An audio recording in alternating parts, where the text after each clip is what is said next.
दुईजना छ क्या हो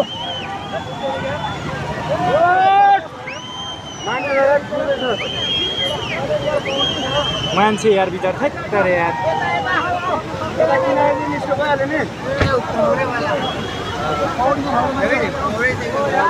त्यस्तो भयो अलि छट्टो भयो त त्यो ठ्याक्कै अड्किन्छ है हो होइन निस्किन्छ निस्किन्छ त्यो निस्किन्छ छड्के हाने छड्के त्यसले है छड्के हाने नाटक गरे क्या होला यस्तोमा के नाटक गर्ने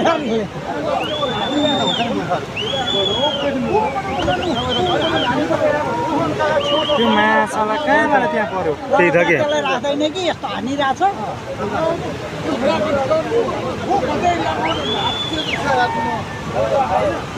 अब त्यहाँबाट उँधो गयो भने सक्दैन फेरि त्यो त्यसलाई यस्तो हानेछ त्यसलाई राख्दैन त्यहाँ त्यो अर्को